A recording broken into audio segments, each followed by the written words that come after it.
या 21 मुलाच्या बलिदानाला न्याय तर मिळाला नाही, पण तो छोटासा विजय सुद्धा या देशाच्या युवकांनी सेलिब्रेट केला. आज शिवाजी मैदानात युवक, इन्फ्लुएन्सर्स, इन्स्टा इन्फ्लुएन्सर्स, पॉलिटिक्समधले मोठे लीडर ठाकरे, पवार आणि सामान्य नागरिक हजारोच्या संख्येमध्ये शिवाजी मैदानात आले होते. त्याची एक झलक मी आज दाखवणार आहे.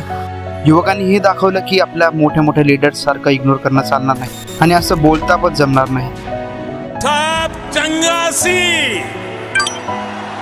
एका मराठी माणसाने दिल्ली हलवली, त्याबद्दल तुमचा काय व्ह्यूज आहेत?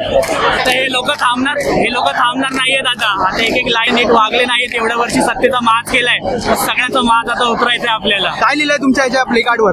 बघा, ह्याची व फाटलेली आहे. नेक्स्ट नंबर इन लाईन जे लागलेले आहे ते यांचं लागलेलं आहे. आमच्या सगळ्यांच्या गाड्यांची वाट लावली आहे या ठिकाणी. आम्हाला दुसरा काही ऑप्शनही देत नाहीयेत पेट्रोलसाठी. आता नेक्स्ट नंबर यांचा आहे. काय लिहिलंय त्याच्यावर? हे जे सीजीआय आहे त्यांनीच बोलतात ना, एक ठिणगी टाकली आणि त्याची आता आग झालेली आहे आणि आता ही थांबणार नाही. तुम्हाला काय वाटतं, अभिजित दिपकेने US वरनं येऊन किती मोठं काम केलंय आपल्या यंगस्टरसाठी? त्यांनी खूप मोठं काम करण्यासाठी काय बोलता एक्झाम्पल सेट केलेलं आहे की काही झालं तरी पण यूथची पॉवर सगळ्यात जास्त असते. आणि सरकारची अकाउंटेबिलिटी आता ठेवतील का नाही पुढे जाऊन? आता ते डिपेंड करतं, जर नाही ठेवली तर आपण आहोतच. मराठी माणसाने पूर्ण दिल्ली हलवली, त्याच्याबद्दल काय बोलायचं तुम्हाला? काय ना आम्ही ठोकत नसतो, आम्ही डायरेक्ट जय भवानी, जय मराठी, जय भवानी, जय शिवाजी.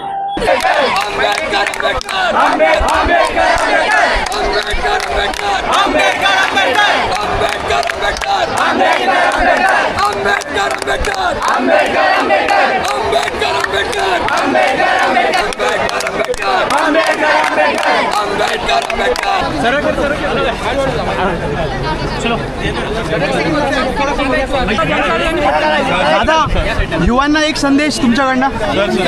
आम्ही शिकणार काय? आम्ही कसं बोला सर, मराठी, हिंदी, इंग्लिश. मराठीत बोला. कसं वाटतं? बोला, काय म्हणताय? प्रोटेस्ट मधून कसं वाटतं तुम्हाला? हे पहा, हे आंदोलन आहे, मी 62 वर्षाचा आहे, तर हे आंदोलन खरं तर जेनजीचं आहे, तरुण मुलांचं आहे. परंतु मी माझ्या पुतणीला आणि पुतण्याला पण घेऊन ह्या आंदोलनामध्ये आलेलो आहे. मला या ठिकाणी नम्रपणे हे नमूद करायला आवडेल की माझी जी पिढी आहे यांनी मोदी, शहा आणि RSS आणि भाजपा यांना डोक्यावर घेतलं आहे आणि आतापर्यंत डोक्यावर घेऊन त्यांना आम्ही नाचलो आहे आणि आम्ही त्यांना सत्तेवर आणलं आहे.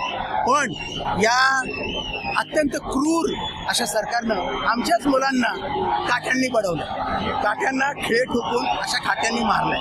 VHPचे, भाजपचे, बजरंग दलाचे गुंडे तिथे ह्या जंतर मंतरच्या आंदोलनामध्ये घुसत होते, साध्या वेशामध्ये होते. कल्पना नाही ते पोलीस साध्या वेशात होते की यांचे गुंड आले. परंतु यांनी अत्यंत आनंदवीत असे अत्याचार ज्यावेळेला माझ्या मुलांवर, माझ्या मुलांच्या वयाची आहे ती सर्व त्यांच्यावर हा अन्याय होतोय हे पाहून मला हे सहन होत नाही. आणि म्हटलं जातं की आझादी आझादीचे नारे दिले जातात, तर तुमच्या मते आझादी काय आहे? हे पहा, घोषणा काय दिली आहे बघा आपली, कौमवाद से आजादी, धर्मवाद से आजादी, जातीवाद से आजादी, पूंजीवाद से आजादी. मला सांगा, बाबासाहेब आंबेडकरांचं संविधान यापेक्षा वेगळं काय सांगता येत मला? त्याच भाषा वेगळी आहे पण त्याचा अर्थ तोच, एक लक्षात कळलं की नाही? संविधानाचं बेसिक तत्वज्ञान काय आहे? संविधानाची बेसिक मूल्य काय? स्वातंत्र्य, समता, बंधुता, धर्मनिरपेक्षता, हीच स्वातंत्र्य, बोलण्याचं स्वातंत्र्य, हे जे आपल्याला बाबासाहेब आंबेडकरांच्या घटनेमुळे दिलेलं आहे. समता म्हणजे सर्वांची समता, कोणी गरीब नाही, कोणी श्रीमंत नाही. संधीची उपलब्धता किंवा संधीची समानता. माझा मुलगा गरीब आहे की श्रीमंत आहे, मी गरीब आहे की श्रीमंत आहे याच्यावर अवलंबून न राहता त्या मुलाच्या किंवा त्या मुलीच्या मेरिटवर ते अवलंबून राहिलं पाहिजे. परंतु मोदी, शहा आणि प्रधानांनी काय केलंय पावर आपण काय होतंय, 15, 20, 25 लाखांना पेपर विकत घेत आहेत. जी गरीब मुलं स्वतःची आईवडिलांची छोटी मोठ जमीन आहे ती विकून रिजिग्नेशन दिलंय, तर त्याच्यानंतर तुम्हाला काय वाटतं? त्याच्यानंतर हे केवळ धर्मेंद्र प्रधान हे केवळ एक सिम्बॉल आहे. मोदी, शहांच्या राजवटीचं हे एक सिम्बॉल आहे आणि यामध्ये ही शिक्षण व्यवस्था हा फार महत्वाचा मुद्दा आहे. परंतु केवळ धर्मेंद्र प्रधानांच्या राजीनाम्याने हा प्रश्न सुटणार नाही. मोदी, शहांनी असा कुठलाही ऍक्शन प्लॅन मांडलेला नाहीये की ही शिक्षण व्यवस्था कशा पद्धतीने राहणार आहे, कशा पद्धतीने टिकणार आहे. त्यामुळे त्यांना पुढे घेऊन गेलं पाहिजे. जसं CJPच्या प्रोटेस्ट नंतर जसं तरुण एकत्र आला होता, राजीनामा तर आता भेटला, पण जसं बेरोजगारी मुद्दा झाला, बाकी काही मुद्दे, त्याच्यामध्ये तरुण एकत्र येणार का? काय वाटतं तुम्हाला? तर बघा, कारण का आपण जर बघितलं 40 वयाच्या खाली या देशामध्ये 60% लोक आहेत. त्यामुळे यांना आज सरकार गृहीत धरत नव्हतं.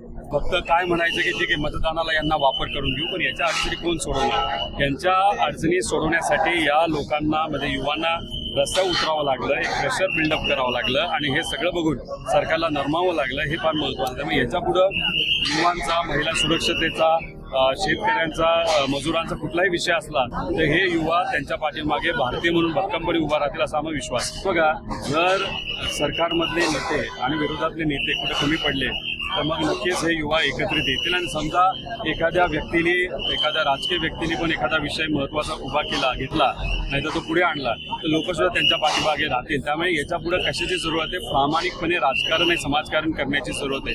जो प्रामाणिकपणे लढेल त्या पाठीमागे लोक उभा राहतील. दादा, युवांसाठी एक संदेश तुमचा, युवांसाठी. युवांना एवढं सांगायचंय, कालचा जो विजय हा फक्त युवा एकजुटीचा आहे. त्याच्या पुढे संविधानावर जर कोणी घाला घालत असेल, लोकशाहीला घाला घालत असेल तर आपल्या सगळ्यांना असंच एकत्रित यावं लागेल. या देशातल्या कुठल्याही नागरिकाच्या विरोधात जर कुठलाही अन्याय झाला, अशीच एकजूट ठेवली तरच आपल्या विचाराने या ठिकाणी काही कामं होऊ शकतात. नाहीतर राजकीय नेते असेच अहंकारी होत राहतील. राजकीय नेत्यांना नाहीतर सत्ताधाऱ्यांना जर आपल्याला जागा दाखवायची असेल तर एकजूट ठेवणं फार महत्त्वाचं आहे. थँक्यू. एका मराठी माणसाने तर दिल्ली हलवली. हे आज या हजारो लोकांना बघून मला वाटलं, दिल्लीचाही तख्त राखतो महाराष्ट्र माझा. महाराष्ट्रातनं आज आपण पाहिलं हे लाईव्ह एक्झाम्पल आहे की जनताच मालिक आहे आणि अहंकार कधीही आपल्याला भारी पडू शकतो. जय हिंद.